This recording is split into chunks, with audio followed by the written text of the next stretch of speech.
Welcome to the Nobody Knowz podcast with Callie Zamzo. Join us for conversations with local changemakers and hear the stories that don't always get told. It'll be honest, messy and beautiful, touching and humorous. Slow down, pour a glass, and pull up a chair. This is the Nobody Knowz podcast. Welcome to Nobody Knowz. I'm your host, Callie Zamzo. I'd like to thank our sponsor first off today, Zamzo's. And I was thinking about what everybody's asking about right now here at the beginning of October, and that is garlic. So a lot of times people in the middle of summer want garlic, and so they are asking us how they plant it. And you don't plant garlic in the summer or the spring, you plant it in the fall and you let it overwinter and then it comes up the next year. So if you want garlic, you need to get it in the ground this fall. And a little side tip, you can actually plant them in the same bed as you plant your tulips. Your tulips are going to be a little bit shallower and the garlic's going to go a little bit deeper. So then you'll get your tulips up first and they'll be pretty and then they'll die off and up will come your garlic and you will have garlic to enjoy in the summertime. I was kind of reminiscing as I was preparing for this podcast, just kind of about the history of this city. And I guess it probably goes without saying, I love this city. I love Boise. I love the surrounding cities. I love this whole valley. Grew up here. There's generations of my family that have lived here. I did leave for a short period of time for college. I thought I was never going to come back. And then I did come back and wanted to. By the time I was done with college, I was ready to come back. So this is just a great place. And I was thinking about things as a child that were magical. And one of the things was the Boise tour train. It's a little red train and it drove around the streets of Boise and just kind of talked about the history and little odds and ends pieces of the area. And it was just kind of, as a kid, and we didn't do it very often, but sometimes we would go on field trips when I was an elementary school kid. And then, sometimes the family would go and like, let's go ride the tour train and see if anything's changed. Nothing ever changed, but it was always good. It was always good. Anyway, I was thinking about that for today in particular because of my guest. And I'm excited today. I feel like there's going to be some interesting uncoverings of our city here. I'm hoping to pick his brain a little bit. And so this will be really fun. So today I have Mark Iverson. He's the founder and tour guide of IdaHistory. Yeah, just lumped together. IdaHistory. Yep. Love it. I am so fascinated by what you're doing, and I've listened to a little bit to your podcast. I've kind of dug in a little bit. You are a very interesting person, and so I'm excited to share you with the community. I'm sure a lot of people already know who you are, but I'm excited to have a little conversation and just kind of dig in a little bit to understand. Maybe we can learn a few things that you already know and learn some things about the community that we didn't already know. Yeah, I'll talk about it anyway. I love it. That's so great. I might as well just do it. You're my kind of guest. This is already starting off well. Thank you. So before we get going, do you want to just talk briefly about just yourself, like help us understand who you are and kind of how you got where you are today? Yeah, so I'm originally from Seattle. Old Seattle when none of our teams won any, sporting games. The Seahawks always lost, and it was scary to walk through Seattle on the way home with my father. That time where grunge came from there because it was depressing, but also wonderful at the same time.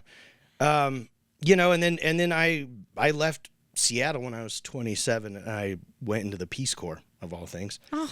And I had volunteered and worked in the Seattle Parks and Rec with the specialized populations department, and so people with disabilities and senior citizens and stuff like that, and so that got me in the Peace Corps, and I worked at basically a juvenile detention center for Roma or gypsy kids, and so when I came back, I wanted to know about some of the ethnic kind of hatreds that I experienced there, and also some of the better sides of Eastern Europe, and so I started going to BSU for my master's in history. And I worked after that, and I got my master's in history studying the Bosnian War, and went over there, lived there. That was an adventure. And so I started basically working for the Parks Department, and I said, oh, wait, some of the themes that I studied in genocide studies applied to Western history and Idaho history, especially with the, different belief systems between, let's say Chinese Americans and, Euro Americans and, the different tribes and other tribes. And then you throw in, explorers into that mix, and then pioneers. And it's the same stuff that happens when you mix populations over in the Balkans or the Middle East. It's just craziness ensues. Mm-hmm. And so I started looking into that. And up at Fort Boise, you have guys that literally were at Gettysburg. One guy, we have David Bowie's buried up there, not the David Bowie. But, I was like, wait, what? Yeah, that cool cemetery up on Mountain Cove Road behind the old fort. Sure. So I started looking into some of these guys when I worked for the Parks Department, cemetery services. It's the hot job to have. Everybody wants that one. Yeah, and so I started doing that, but looking into the history of the people that were buried in these cemeteries, and I got super interested in Boise history and then Idaho history, and it just kind of went from there. And so I started IdaHistory and went into a PhD program at Gratz College in Philadelphia in genocide studies. But then that stuff's a little depressing. I was going to say, it sounds very dark. Yeah, so about 2.5 years later, I quit. I have kids too, and so they were basically like, Dad, you're always writing and reading. So, I didn't want to move back east, and anyway, so I just stopped that. But I use the tools that I learned to create really great, engaging history, and I know how to find the information. So I have competition in the tour industry now here, but, I'll win the Pepsi challenge when it comes to research capabilities all the time. And so I find stuff that other people don't. I'm friends with the archivist too, so that helps. Wild. Okay, so can I ask you how old your kids are? Yeah, so 7 and 10. Okay. Yeah. All right. Oh, so they're at that age where they can start to call you out and be like, Dad, yeah, are you weird? No, they say I am weird, and they're trying to say, well, that's a good thing. It is a good thing. That's exactly right. I told my daughter that the whole time she was growing up. My son wants to come on the tour. Yeah. I'm like, yeah, probably not my true crime motorhome tour. Maybe we'll wait on that one a little bit. Oh, so I always find people who fall in love with history at a younger age, very fascinating people, because it's almost in your blood. I have a friend from college that is that way, and it's come to me later in life. So I've become more interested in history as I've grown older. But when you learn at a younger age, what was the fascination there? What caused you to lean into it? My father was a history teacher in this Seattle public schools, but then Lake Washington school district, and so he had just books and books in his library downstairs. And then we went to the Battle of the Little Bighorn site, and I remember going to the Pearl Harbor, the USS Arizona site, and just getting fascinated with being on, at the actual place. Yeah. And so, I that really transferred over to Europe, and I mean, just international travel, going to, Turkey and Israel and the West Bank and all these places. I'm just sitting there like, oh yeah, Jesus was hanging out here for 40 days. Like, oh, that's where it happened? That's what they said. That's fascinating. Like, whoa. But what I found that was just wonderful is that feeling transferred back to Idaho. If you get me up in the foothills where there are tons of mining remnants, I'll peek my head in places I probably shouldn't peek my head in, oh, that's probably flammable in there. But, you're like my father. Yeah, he does that too. I know you shouldn't do it. This is not smart. I should not be doing this as I'm doing it. Right. But that love that my father helped instill in me, and then my mom too. We traveled to, Hawaii, only child, so I was privileged in that sense. And we're at a 1,000-year-old fishing village, in America, and I'm addicted to it. It gives you that little dopamine hit or whatever when you find something that people haven't seen a picture for 70 years, and you're looking at the glass plate negative. Wow. And you're like, whoa, this is an old, prohibition still that was down behind the natatorium on the river, that's just an addicting feeling, to find that.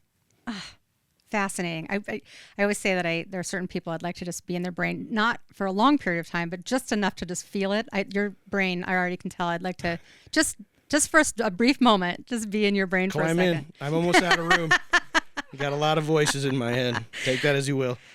And I'm also fascinated, just by the whole, like, your path getting to here. I mean, it seems all very organic. You like, the world sort of unfolded in front of you, and you took these particular roads that led you here. That, when you look back on it, does it look like, wow, it seems somewhat accidental, but it needed to be the way that it was to lead you to here? Well, yeah, I think I'm lucky in a sense that,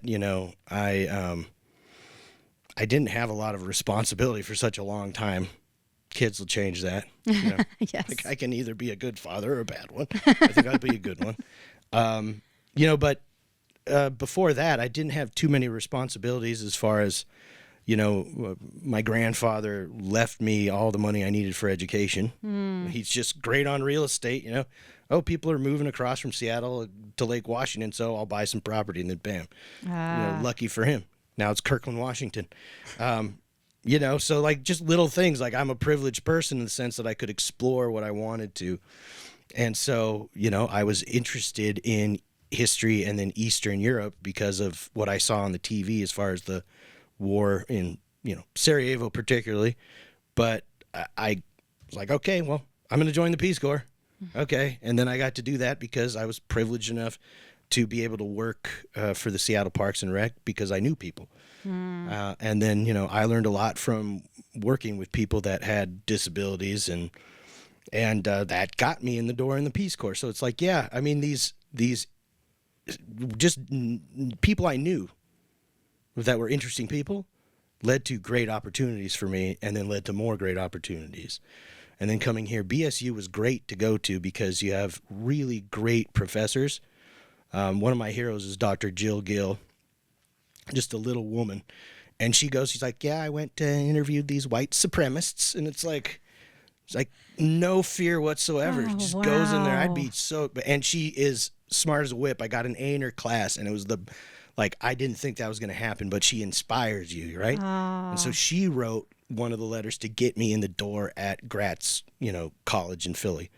And so, and I learned so much from that, and those people helped me and it's just like all that leads up to this, this wealth of knowledge that, I gained through just knowing good people. Yeah. And that continues to this day. I love meeting people out there. So far, nobody has gotten mad at me for any of the social content in person. But locals know a lot of cool stuff. Yeah. And sometimes you dig into it. And, if you're humble about it, they'll be humble about it. And it's just a big nerd out fest, which is what a lot of my tours become. That's awesome. I don't know if I answered your question, but that's somewhere out there, right? I liked what you said, regardless. Thank you. What a cool journey that you're on. We talked about it before the podcast started, that you had mentioned that probably people think that I should know everything about lawn and garden and pets because of the family business, and people feel the same way about you. And the truth of the matter is, what I think both of us are is we're curious, and we remain curious. So just constantly lifelong learning, always learning, and always being open to admitting you don't know something so that you can learn more about it. And yeah, if you're so in need of seeming to be an expert. Some important Greek dude said, the more you know, the more you realize you don't know, right? Yes. So it's I feel that way. The more I learn about one topic of history, the Silver Valley up north, right? Wyatt Earp was up there. Okay, well, what's that going to open up, And then it's oh, whoa, Calamity Jane was up there. And they're oh, there were shootouts. Oh, my God. And so then I'm just all these new pathways of things I want to find out are, just organically popping up in my mind. And so it's just, I need to know all these other things. And, I guess that's probably how it is for gardening for you. Yeah, absolutely. I like tomatoes. Yeah. Awesome. We could go completely off a different direction about tomatoes. Yeah. But if I tried to learn about them, I don't know. There's probably way more to know. Well, and don't you think that we have these spheres of things that are interesting, just inherently interesting to us. So where I might really nerd out on a tomato, you're going to nerd out more on a history, something historical, something that happened that, so I think that's the beauty of all the, different people and having different interests and different things that we're willing to dive deep into. Right. People. I mean, I know people that unite over gardening. Oh, yeah. Here they have a community garden where Hutu and Tutsi from Rwanda came together over gardening at community gardens. Like you can find humanity and put a bunch of tomatoes in front of somebody on a table and it's all about connecting people like food is. And I think history is that same thing. Yeah. It's a conduit to connection with people, where Absolutely. we need those things now, I think more than ever. Ain't that the truth? Yes. I totally agree. So let's talk about IdaHistory. How like when it actually started, when you said, I'm going to start something, this is what I'm going to do. Tell us about that. So I worked for the, I forgot to say this, the Arts and History Department for the city of Boise. And I started giving tours for them where we'd team up with the art side and planning and development. And we'd talk, well, okay, this is what was here or what is here. And this is how planning development is, zoning and how we see this in the future. And then, you'd have public art up there and say, this is what it represents. So I started giving tours and I tell a lot of jokes and people were like, oh, you're good at this. You should do it more. And so I didn't want to work for the city anymore. So I quit and I started a tour business with a friend of mine that worked for the Parks Department and also dabbled in like 100 different businesses. And so he got me to have faith in myself to do it. And so I just started doing it. And I tell people I'm not really a guide. I'm a guy with a crass sense of humor that knows a lot of stuff and will tell you about it. Yeah, so I was going to ask that because I think there's a big difference between being a researcher and being a guide. And it sounds like you have that magic mix between the two where you can be entertaining and but also you have the information. It's not like you're blowing smoke. I get the distinct feeling that nothing comes out of your mouth that you haven't researched and that isn't a fact that you can. Well, when it's history, right? Yeah. The other things, yeah, sometimes those are at other events, right? But yeah, I try to usually have a couple sources. I noticed something with local history where the person isn't necessarily a historian or a journalist writing, that they'll use, for instance, one article from a paper, and it might be an opinion piece that somebody wrote in 1885, but you can't just rely on that one source. You have to go find other source materials, right? And so I always try to make sure I have several sources. Especially if it's going to be something kind of like a pretty out there claim, Sure. I mean, the 208 show just did a bit on the Ku Klux Klan gathering down at the old assayer's office between 3rd and 2nd on Main Street. That's on my tour, one of my walking tours. And so before I just run out there and go, guess what? I want to make sure that I have a bunch of sources backing that up. Yeah. It's not your most lighthearted claim to say, hey, by the way, but that's a great way to say, hey, folks, it wasn't just down in Dixie. Yeah. It happened up here. Right. And it was a different version of what we had in the 1870s, after the Civil War. And so absolutely. It's just really, you have that source material. And I found an application form for the women of the Ku Klux Klan, Boise chapter, 1928. And so lo and behold, I went into this just rabbit hole of research, and I found out that when it came to women's rights, the Klan was progressive. Interesting. They would allow women to have voting rights and connection to, the bank vault, so to speak. There's also the other side that they're, racist and the hate group, but for that intent and purposes, they're horrible, obviously. But yeah, so this is something I talk about on the tour, but if you're going to talk about it, you better have your information, Right. Yeah, you don't want to throw that out and then find out your great grandmother was a part of it and not know. Right. and if you do, talk about it. Right. I didn't do it, but I can talk about it. Sure. And so, yeah, that's always where you want to line up your ducks in a row and make sure you have everything, in order. That's an interesting observation of history from your perspective, as far as, because I think a lot of times we can rewrite history to make it more convenient for how we're living now, or how our beliefs right now, or that sort of thing. It is interesting to look at it just straightforward and say it's strictly just facts. Look at them, do with them what you may, but these are just the facts. This happened. This is the situation. Right. These are who were doing it, and just take it as it is. I do think we struggle as a society right now to be able to do that. 125 million %. That was a loaded question. Yeah, no, it's true. Like, if you are, again, back to my original, education, you have ideology, and ideology can, build a large, nationalism can be a tool for good sometimes, but it can be a tool for authoritarian power. And what you do is you take something that's historical, and then you augment it with BS, essentially. And so usually a majority in any, country or power structure, the majority often control the narrative. And if they don't feel good about the history that's being told, which is really ideology, they change it, and they try to change it for everybody. And I see that going on. If you like history and you're always happy and pleased by what you're reading, then you're not reading history.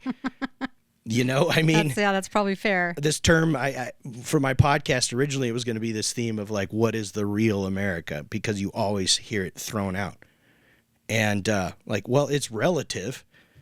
Your America is going to be different than somebody on like the Pine Ridge Reservation and from the Lakota Sioux, you're right? Sure. Like, so it's always a loaded term. Like, what? Real America? What do you mean? You know? What is it to you? That's all it is about. What is it to you? Right. And let's mash it together and just talk about the craziness that is America, Yeah. So, okay, I feel like this is a good segue. I'm not sure if it is or not, but I kind of understand that part of your tours, I was on your website and kind of looking around, have to do with like ghost tours and like kind of the sort of like, and so there's like the dark kind of interesting, and I think as human beings that ignites people to be interested in history sometimes. Yeah. So what say you about that? Was that a natural turn? Is that just who you are, that you kind of go to those places, or did you just learn that people will engage more if you're telling the weird and dark? And I like weird. Yeah. I like weird, but I don't love true crime. The reason I did is because that's what we did, a survey, and that's what people wanted. But we're all a bunch of sickos out here. Yeah. Well, I did this tour where I started in the old pen. They'd let me do that, and it was like 8 hours long. Wow. And you'd get some people that are like a little too far into true crime. I'm like, I don't want to be in a room alone with you, pal. It's just like, they'd ask you questions like, well, was the scalpel serrated? I'm like, I don't know, buddy. Okay. Just weird things like that. That's amazing. And what I want to do is a lot of people are into the psychology of a crime. Right. And we get more women than men by far. And this is a messed up stat, but more women are interested in true crime because it happens to them more. Right? And so I find the women have the questions, and it's kind of become like a public service announcement for me. I'm like, don't go on this part of the Greenbelt at night, maybe any part of the Greenbelt. The ghost stuff, I've always been interested in the ghost stuff because behind any ghost story is great history. Right. So, my buddy mine, Jeff Wade, but myself, we wrote 2 books together, Murder and Mayhem in Boise. That was just their title, the publisher, Arcadia, and then Haunted Boise. Haunted Boise gave me the chance to just dig way deep into Fort Boise and learn about all the stuff that happened there. And then, like, hey, there was a guy carrying a cannonball, and then his, by the way, his intestine, twisted somehow, and now he's dead. Gosh, I'm glad I don't live back then. And people lean into that, though. That's. Oh, yeah. Yeah.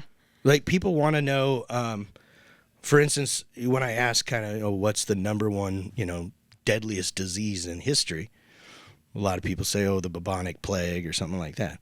It was tuberculosis. It's the number one killer of all time, the White Death, the White Plague, they called it. And so what I like to tell people is, like, get a lot of people buried in, prior to 1930, right, that died of tuberculosis. And even in the 1940s and 50s, and that was, when they were learning about how to treat it. But this was the place in the 1800s and early 1900s where you would come to get away from tuberculosis because it was a dry climate. And still, every other person up on the hillside is, died of tuberculosis. So is that because it just extended over so many decades? Like, it didn't get under control quick, and that's why there's so many people that. Well, first off, life has to continue, but in cities, dense population areas, people cough and you get it. Yeah. And it before they had, ways to treat it, penicillin, I don't know. In fact, there was really nothing you could do except go to a dry climate, try to get lots of fresh air, and sometimes it worked, and oftentimes it didn't. But it seemed to be this variant where, some people get COVID and they're okay. It's like having like a flu. Right. And then there are people that it hits just like a hammer, like a freight train. And that seemed to be how it was with TB too. Some people just couldn't fight it. But, looking all the way back into the treatment, they started putting people in caves back in Kentucky. Like, oh, well, you need that nice moist air, so go build a cabin out of stone in Mammoth Cave, like things like that. And we found that all out to tie to TB treatment here in Idaho, and like there's these crazy tie-ins you never would expect. Yeah. Interesting. So speaking of crazy things, I'm wondering if there's a story that even surprised you when you, like, some historical fact or something that took place that even you were like, holy cow, that's. Yeah. So the person who started at least the testing for TB, I know we're talking about TB, but for a podcast, I found out that a big hero in Idaho history who nobody knows about was Dr. Alan Hall. And Dr. Alan Hall, I forget their first name, but was the first female to male transition surgery in the United States in 1918. And they got their PhD as a woman, and then had the surgery. And they were much more understanding in certain ways back then than they were today. And so, but then at times like this, Dr. Alan Hall eventually, went to work for Stanford Hospital, was outed, essentially had to move, but eventually came to Idaho with this idea for mobile TB testing vans.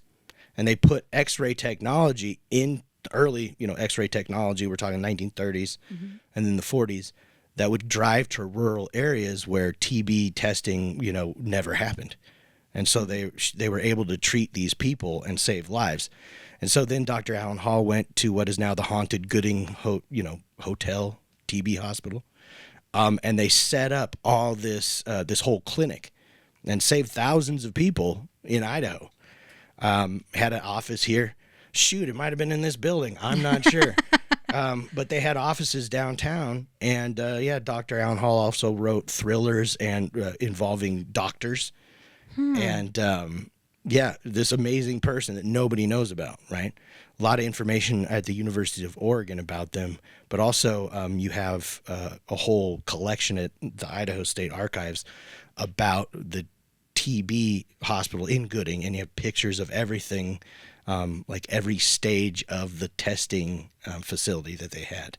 Wow. Yeah, and like treating, if you had to use surgery, they would prop up the lung in your back of the lung with like ping pong balls. Hey, what is that? You think doctors have the latest technology? Like, no, let's get some ping pong balls here and let's prop up this lung, deflate it, and we'll see what happens if it's not being used. Like, what? But then the other thing that I found that was weird, and I start with my walking tour, was down again at the old assayer's office between 3rd and 2nd on Main. It was the center of town. It wasn't in the center of town because in 1870-71, when it was being built, there were very few stone structures, right? and it had this lawn, and so everybody knew of it, and they'd go and congregate in what would be a park. But so in 1871, there was a infestation of feral cats in Boise. Now, the Statesman said upwards of 8,000 to 10,000. I think that's a gross overstatement. But, because embellishment sold, exaggeration sold papers. Sure. But then what we, lo and behold, find is that when they had this feral cat problem, and I don't know, I'm imagining some grandma rolling into town with like 6 cats and it just got out of hand. But anyway, so there was a group of guys that had, you've seen Tombstone. Cowboys could be cowboys, but they could also be a gang. They had guns, booze. It was just a natural thing. Testosterone. Oh, yeah. And so the Skimmer Horn Boys, as they were called, gathered a bunch of dudes together on a weekend in late June. The papers I found, the articles were in early July, Statesman articles, but it was about the cat roundup. And so they literally got in lines, like what they call skirmish lines, about 3 to 4 feet apart. One night at 8:00, they put out a notice that said, if you have a house cat, keep it inside. And then they said, basically, if the cat's below 1 year of age, don't hunt it. Like, what is it? Have ID? It's like, excuse me, meow. Anyway, so, and then they literally, like, there was gunshots, and then everybody started to walk in opposite directions. And they literally started herding cats to 2 locations, the assayer's office and then 14th in Idaho, where there was a mill, a Jacobs Mill and Distillery. Everybody knew these landmarks, and it was a competition. So they wanted to see if they could round up 3,000 cats, and the word they used was process them. And then they saw who got the 1,500 cats processed first between the 2 groups. And they had judges. They had everything like that. Wild. And it was all for you would win a banquet that the losing team would hold for you. Really? And so long story short, I don't know what team won, but there was a banquet, and it was like the cat roundup ball. I'm not sure. And anyway, at the door, the losing team could get in if they presented 3 processed cat pelts and a jar of tallow fat from the cats. And that's rather gross. But then, like, what I tell people on I'm like, does this sound like a brutal tale of violence against animals in the Old West? Like, yes. But would it change your mind if I told you it was for charity? So wild. And so all this stuff, like, they had a ball, and I believe the ball was down where, like, the Owyhee Hotel is on the other side. I call it Toothpick Building. It's got that, like, little toothpick-looking things all over it. It was the old Grand Hotel, but before that, in the 1860s and 70s, there was a place called Capitol Hall, and it was this big, wooden structure where there would be boxing matches and speeches and events. And so that's where they had it. And so, this was all for the poor. And so winter was always approaching, and so they stitched the cat pelts together to make coats. Oh, to give to the poor, and then they turned the cat fat into candles for them. Yeah, I mean, I did not expect to find this story. When I saw, That's fascinating. I saw something like cat pelt coats, and I said, what? But then, that some of the animals, the cats, the big cats in the hills, they would get, they'd get one back for the animal kingdom, because it was a much more dangerous place to go hiking up in those foothills back in the 1860s and 70s than it is now, right? Yeah, I would bet. So. Oh my gosh, I'm fascinated at the thought of what a cat pelt coat looks like. Right. Wait, like different breeds of cat? Like, do you like, you got a tabby over here and you got like a Persian cat over here? Like, what do you do? I don't know. Well, and I wonder if there's any where somebody threw red paint on them for. I doubt. I'm just kidding. Yeah. It was not always a good place to be an animal in a western town. No, at any type of animal, I don't think. Even the horses seem to be mistreated. This is, it's just a different time. We didn't know necessarily exactly how to take care of the animals as well as we could. No, I mean, there were stable fires and things like. I don't talk about those on the tours because people can handle people getting hurt, but they do not like it. No, that's true. Yeah, they do not want to know about animals getting hurt. That's, yeah. I at the beginning of the tour, I'm like, here's a trigger warning, meow. Don't mess with it. People are like, but some people I could say that and people still get mad at me. Like, some people, I'm a cat person. I'm like, well, okay. Yeah. Sorry. You know what kind of history, tour this man. is. Yeah. You signed up for it. So it's one thing to be a history buff. It's another thing to try to turn that into a business, which is something that you have done. Right. So can you kind of share with us that particular journey? Like how did that go? Wow. Yeah. So the business side of things was, at first my buddy Travis, but he started a cleaning company and like renting motorhomes out to people, and he just did all these things and he just couldn't do it all. And so, I said, thanks for the inspiration. I'm going to try and be a businessman. I'm not very good at it. I'm good at talking about history. I'm good at the ideas. I'm the diva in front of the telephone, essentially. It's not even like a camera. So, I have gotten my business partner's named London Talbot, and he edits the videos, and he's been trying to be a businessman too. But I'm learning that it's not enough to have just two guys, so we're trying to find that third element that knows how to like conduct business, go out, because I can't do it all. And I do all the tours too. And so I'm finding that there are limits. And then, based on the economy, sometimes, you'll make $6,000 in a month. And then the next month, you won't barely make anything. Yeah. And no matter how much you try to cool a 1978 motorhome, there's always another problem. You get a really expensive generator and you get a top of the line, fan, AC in your unit. And then, when it gets really hot, just when you need it, the generator overheats, and that's another $5,000 to retrofit a fan. That's you're the just best like, synopsis of business I think I've ever heard. it's always something. Yeah, it is always something. And then people come to you, the more people I have, following us, the more people want to work with you, or, like, have you thought of doing this or this or this? And you try it. Yeah. And you're like, for some reason I thought I could do that extra thing when I feel like I can't take on any more extra things right now. Yeah. And so, it's just kind of figuring out, basically a chicken running around with its head cut off. That's me. So I will say this. I think a lot of people will go into business without necessarily something passionate. They say, I'm going to go into business. I'm going to try to make a bunch of money. And then they just kind of try to fit in there, maybe mishmash things that they kind of know how to do. And then they try to make a business out of it. That sounds accurate. Yeah. You, though, you had your passion first. So your passion was there, and then it is driving now the business. So right. So at least you have something. Like, I think a lot of times when people start a business and they don't really have anything to like that they're passionate about, then that's been the thing that has kept people coming back. I get repeat customers on tours, but lo and behold, when my friend Natalie came on my tour, and she was a social media person, right? I didn't know anything about Instagram or anything. I just I'm never going to do it. And now we got like 65,000 followers on these 3 different platforms. I'm making a little bit of money. I'm like, I'm all right with social. Yeah, it's all right. I just don't want to do anything like to edit or post the videos, but I'll, be the dancing monkey. We can just talk about things, and that's what I do. And so, I never thought that would happen. But now we're getting, businesses that are in historic buildings or historic businesses.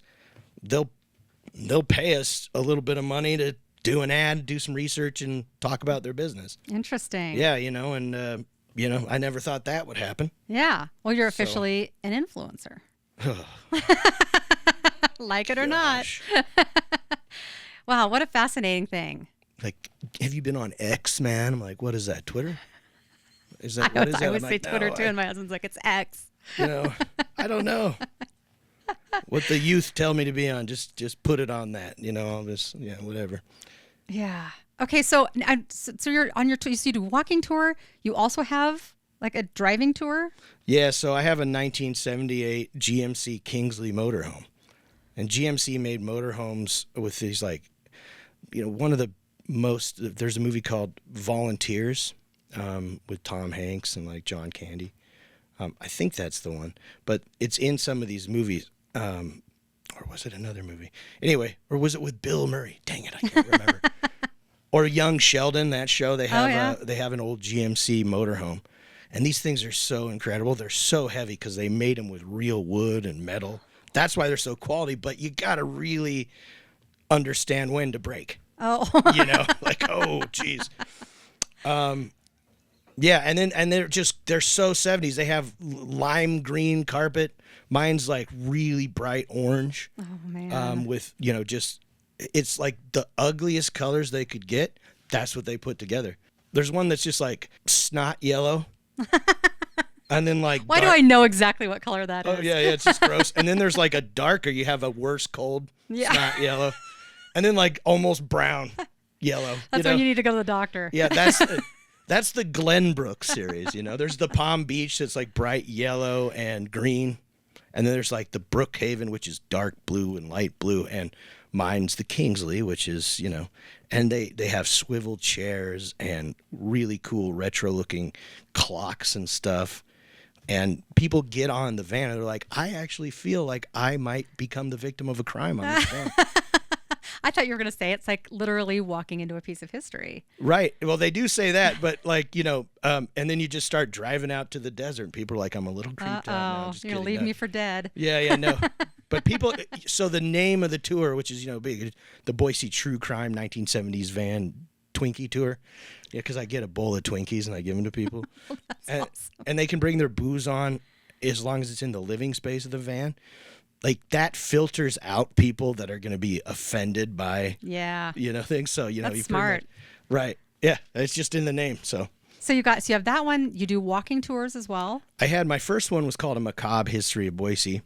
And it was just all sorts of stuff like, in the McCarty building, 4th floor, there was a electroshock clinic, Wiley's sanatorium. Oh. And now where there's a Subway, used to be or the YMCA is on State Street, that used to be his sanitarium. So I talk about weird things, and he would shock you with these huge batteries that were kept in boxes, like wood boxes, and he would just get a crank, get a nice electric charge, and he would just, if you had, for women, it was hysteria, right? Right. If you were sad or you found your husband attractive or whatever, well, you had hysteria, or melancholia, and so there was a treatment, and it would just shock your temple. And then I would have been perpetually shocked. Yeah. Right. And so then, like, it's basically if a doctor didn't understand what was wrong with you and you were a woman, you had hysteria. And so, like, that was, or you would go to the sanitarium if you had money to spend on it, and he would give you the milk treatment, and you would just drink that thick farm milk for weeks. And they would shock you periodically throughout the day. And so like that led me down this like rabbit hole where I looked at other treatments, and there was a thing called Dr. Sandin's electric belt for weak men. And that was like male hysteria. And so it had it was basically a brass or copper belt with a little like conductor in the back, and you would plug it in, and then it had a suspensory in the front, and you know what that's for. And then you would turn this on, and it would send electric pulses through your, pelvic region. Oh my gosh. And this was something they was advertised right next to, Wiley's Sanitarium. And they had like health pages, and you had the most random like drawings in these areas. And so, or in these parts of the paper. And so like, that's one thing that, you just go down this rabbit hole. And so that's on the macabre tour, like, oh, that's where that happened. Or descriptions of the canals in the 1860s and 70s, they weren't so picturesque with the water wheels, right? The water got low and it was like pretty gross. So we talk about that kind of stuff, disease rates, some crimes, there's a house on the corner of 1st and Main, got a nice little spire. It's right next to the haunted 110 Main Street, which was a frat house and before it was like a haunted house. Anyway, right next to that is a house where there was like an infamous crime back in 1898, and it was a love triangle shooting, like Wild. an affair and all these things. And so that's on the tour. So this is not the same as the tour train then, you're telling me? No, definitely not. No. And I know they have new ownership, and the nice people of the tour train have actually reached out. The original tour train that we were talking about with the red. Yes. Yeah, I actually befriended somebody from that family. She works at like Scoria Winery out in Marsing no kidding. area. Yeah, and she was like, "Oh yeah, that was my family." And then it got purchased, and I guess a person drives around and there's like a recording. And I don't know if that's still the thing, but interesting. But it's not the same little red train. Like that's because I haven't seen that in years. Okay. I want to actually drive these things called like tuk-tuks that they have in let's see, Burma or something. And you're Thailand, and they're like little like motorcycles, but like merged with a minivan. Oh, wow. And so you have like 6 seats, and it's like, because the north end is not easy to drive through with a huge motorhome. Oh, yeah. That's true. And they have money, so I'm scared to park in front of their houses, and like they could charge, if they could pay for a lawyer. You're like, I don't want to deal with that, So I just want to get these little motorcycle things, but that'd probably come with weird is our thing. Yes. Yes. I love that. Yeah. So speaking of weird, because I did listen a little bit to it, you also have a podcast. We tried to for a long time. Yeah. So you're not currently recording it?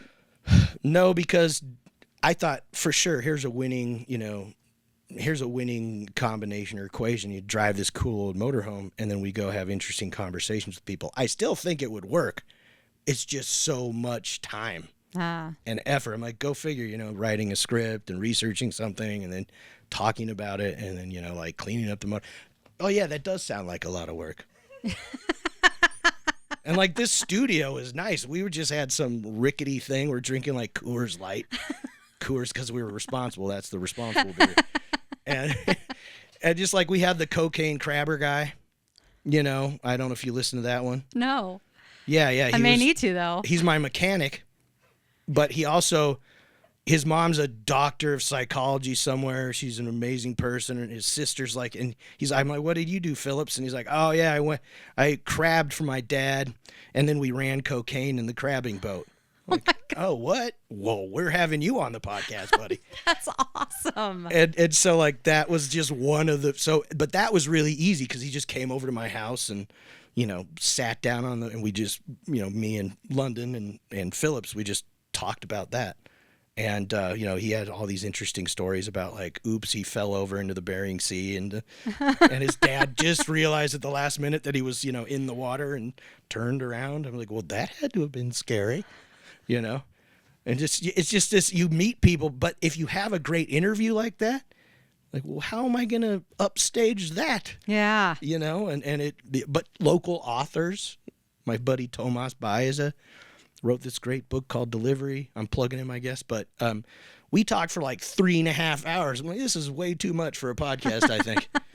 I don't know. It just depends on the listener. It just, like some listeners are willing to listen for hours. Yeah. I mean, stuff on the Idaho myths, was hugely popular. But it's very hard to condense that into, a nice little package that people stay on. But I guess, yeah, some people have successful podcasts, apparently, like way long episodes. So. Yeah. I don't know.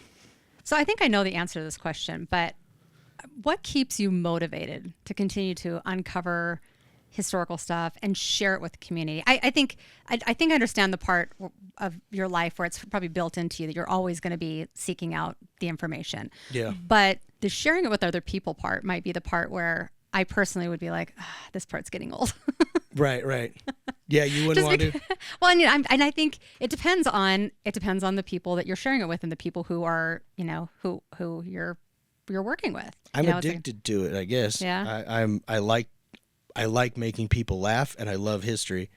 And I don't know if I respect stand-up comics because they can just get up there and the crowd can be harsh. But in my element, I'm just very off the cuff, and I love to like hearing people laugh is a addiction to me. And then when I can just get on we both can vibe together on history, with my audience, I love it. But then sometimes you get these people I call duds. They'll just stare at you. I'm like, is there any activity going on behind those eyes? And then at the end of the tour, sometimes they'll be like, that was great. And they'll slip you like a $20 bill. Like, where was that during the tour? You know? I totally know what you're talking about. Yeah. That's funny. Or you'll just get a whole group of those people and they're just staring at you the whole time. And but then if the audience is just really on point and we're all having fun, I'll say a 2-hour tour, but it'll be like 3 hours because they just don't care. Yeah. And I'm having a fun time. But yeah. People are like, well, do you figure that you're making this amount of money if you do this amount of hours? And I'm like, no, I don't really think about that. Yeah. I'm just. I can tell that just by the way that you are. You love what you're doing, and you could probably get lost in it. Well, there's other tours, and people say on these ghost tours they'll say things that aren't true, and it drives me nuts. And it's because it's like let go, Yeah. But say the IdaHistory name right, Yes. and then like tell people something that's true, like for Idaho's Jack the Ripper, for instance, Raymond Snowden, right? He was the last guy hanged at the old pen. Well, they say he hid in what is, now the Belmont Barbershop, but was Hannafin's. Oh, yeah. Yeah, hid there all night. If you just read the papers from that day and age, and then you can get the sentencing transcripts through the state Supreme Court records, you find out that didn't happen at all. Oh. He went there to get some smokes, and he threw some stuff away, he claimed, in the bathroom. But he went bowling after he murdered somebody, and then he went up fishing, and it's like he doesn't even remember what happened because he's a little crazy, and he was drunk and all these things. So it's like people just tell you what you can Google. Like, well, you can do that on your own. So when people just do that, it drives me nuts because I am a little bit crazy about this stuff. Yeah. And if you're going to pay good money for my tour, I want to give you the best performance I can. That is the perfect setup for talking about our sponsor.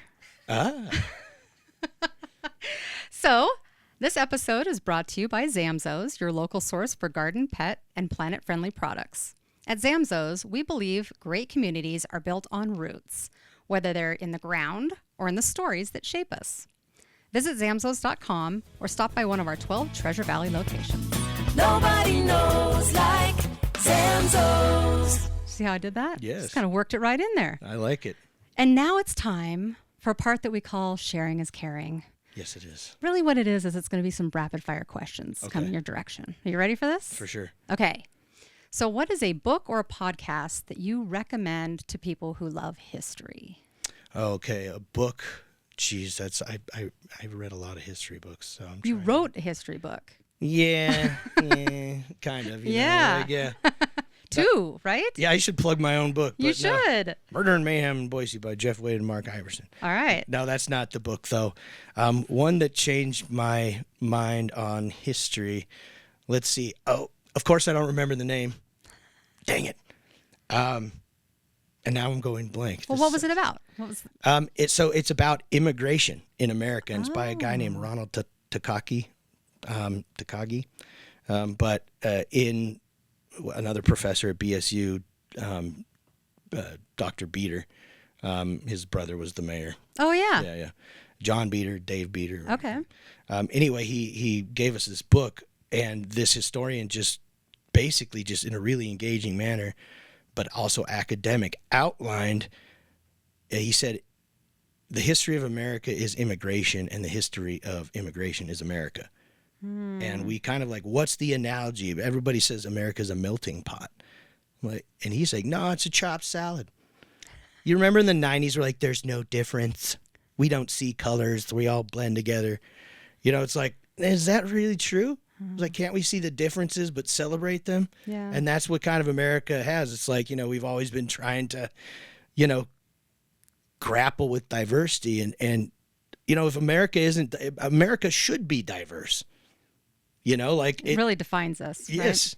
Right. And so like even before immigration came to America, you had such a diversity of tribes, the different tribes all across what would become the United States. I mean, it's amazing. And that book that I can't remember the name. We'll look it up and we'll. Ronald Takagi. Okay. Very good. Yeah. Okay. I love it. All right. How about a Boise spot that you would send someone if they want to feel the city's history? Oh, geez, yeah, that's a big one. I don't want to say something cliche, but it's the best place, the old Idaho State Pen. Yeah. It's so great. Yeah, it's and there's so many stories there, and their tour guides are really, really passionate about what they're doing. And you'll find, sometimes our state doesn't like to tell the darker side of our history, but at the old pen, it's folded in there. And there's a podcast called Behind Gray Walls, and it's done by the director Anthony Parry, and I think it's still going. But it looks in the history of Idaho, but through the premise of this prison and who came in and out of it, and it's fantastic. Fascinating. Gosh, such good stuff It's here. great, This yeah. is great. Okay, how about a favorite local business that you admire? Oh, geez, Louise. Flying M Coffee. It's my place. It's where I write a lot of my stuff. I go in there and, it took me about 10 years for them to, say hello to me and recognize me. So I feel like, I moved here in 2009, and some of my favorite people work there. And it's like you had to earn their hello.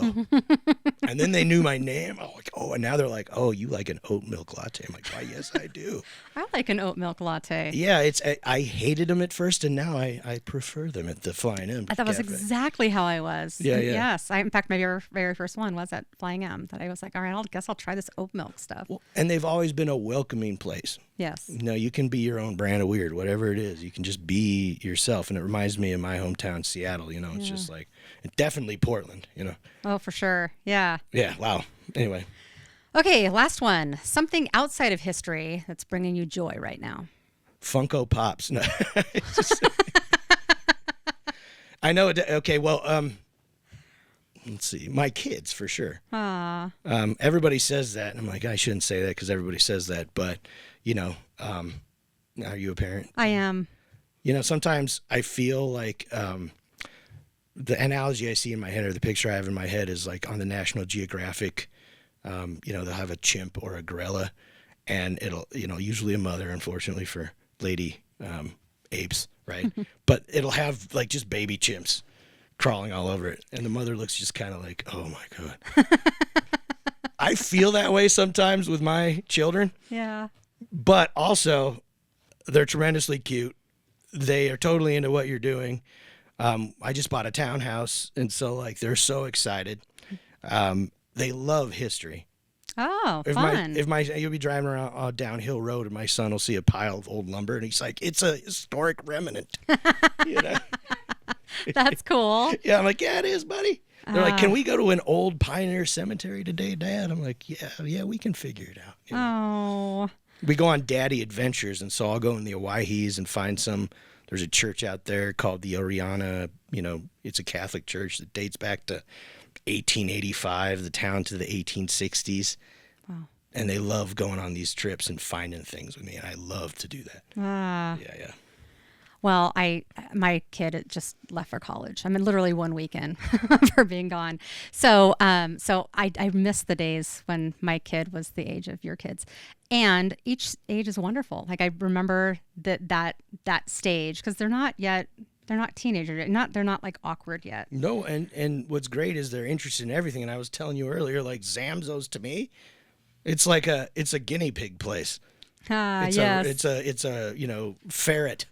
Because my kids could give a hoot about the plants. They want to go in there and see, I'm like, oh, the spiders, kids. And they're like, no. They run right to the Zam Zoo, I suppose. The Zam Zoo. Yeah. So I can make a half an hour excursion there. Yeah. That's pretty it's great. Kind of crazy. But that's kids, my kids. Yeah.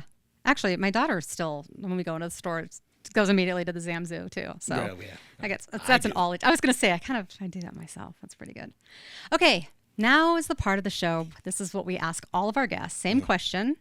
And you can answer it however you like. There are no rules to this. Okay. So what is something that nobody knows? The darkest psychological episodes of my life. No. I collect vintage Star Wars toys, and I'm a little bit of a fanatic about it. Really? Oh, yeah.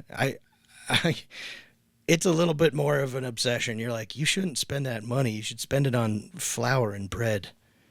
and food for your family. I'm like, oh, I can't. I found the Millennium Falcon, and it's, oh my God, it's got the stickers and everything. So I have this huge collection. Well, for me, I don't know other guys, but, and my son loves to touch the toys. Oh, yeah. They're artifacts, son. You can't play with the Rancor's mouth motion action. It could ruin the motion action, and it will be less valuable. Right. But it's good business, too. So, like, people don't know that I'm a fanatic about that. But, I bought something for $115 in 2016, and now because of all the shows on Disney that's Star Wars, now it's worth like $700. No kidding. Yeah, and that's everything that I bought has gone up because of these shows. So when Disney comes out with a new one, even if it sucks, I'm like, yes. Yes, do it. Well, that's cool. Yeah. That's a great, that was a good answer. I used to care about it. Like, people would be like, nerd, and I'd be like, you're the nerd, whatever. Great comeback. Yeah, jeez. You got them. I know. Stinger. Mark, this has been an amazing conversation. Oh, thank you. Really enjoyed this. I too. want to go on all of your tours now. I'm super excited about because your history is so legit and it goes so deep. Like I love it. you really, you're very interesting, and what you've got in that brain of yours, man. Well, we have one coming out with Ocho's Cocktail Bar on in early October. It's going to be, you have a drink there. They talk about the building, make a mixed drink for you. Then we do a walk about that area of Boise, tell you that specific history and some weird tales. And we go back to Ocho's and you have another drink. And fun. Yeah. If there's booze involved, people will buy the ticket. Booze and history. Yeah, I like it. yeah. All right. Well, perfect. Well, thank you again for being on the show. Really you. appreciate the time. If you enjoyed today's episode, please be sure to follow the podcast and leave us a review. And if you're curious about Boise's history, check out IdaHistory.com for upcoming tours and stories. Wonderful stories. Yeah.